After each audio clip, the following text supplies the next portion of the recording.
శనివారం రోజున త్రయోదశి వస్తే ఆ రోజును శని త్రయోదశి అంటారు. శనివారం శ్రీ మహావిష్ణువుకు ప్రీతిపాత్రమైన రోజు. అలాగే త్రయోదశి పరమేశ్వరునికి ఇష్టమైన దినం. అందుకనే త్రయోదశి శనివారం రోజు వస్తే శివకేశవులకు అత్యంత ప్రీతిపాత్రమైన దినం. శని జన్మించిన తిథి కూడా త్రయోదశి. అందుకే శని త్రయోదశికి అంతటి విశిష్టత ఏర్పడింది. ఈ రోజున శనిదేవుడికి ప్రత్యేకమైన పూజలు చేస్తే శని దోషాలైన ఏలిన నాటి శని, అష్టమ శని తదితర దోషాల నుంచి విముక్తి లభిస్తుంది. శనివారం రోజు శ్రీ మహాలక్ష్మి నారాయణుడు అశ్వత్థ వృక్షంపై ఉంటారు. అందుకే ఈ రోజున అశ్వత్థ వృక్ష సందర్శన ప్రదక్షిణ చేయాలి.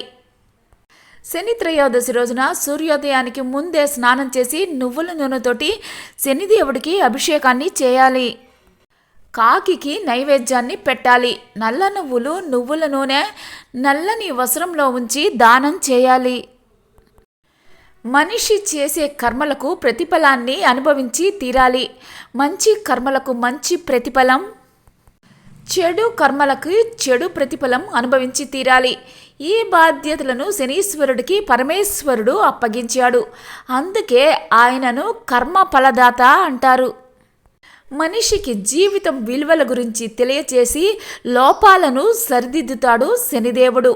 ప్రాణాలతో ఉన్నప్పుడే వారి పాపాలకు తగిన ప్రాయచిత్తాన్ని కలిగిస్తాడు. సూర్యభగవానుడు ఛాయాదేవి సంతానమే శనిదేవుడు. అందుకే ఆయనను సూర్యపుత్రుడు అని, ఛాయాసుతుడు అని కూడా అంటారు. నవగ్రహాలలో కీలకమైన శని జాతక చక్రంలోని ఒక్కో రాశిలో దాదాపు 2.5 ఏళ్ళు సంచరిస్తాడు. అంటే రాశి చక్రంలో ఒకసారి ప్రయాణానికి దాదాపు 30 సంవత్సరాలు పడుతుంది. నిదానంగా సంచరిస్తాడు కాబట్టి శనికి మందగమనుడు అనే పేరు వచ్చింది.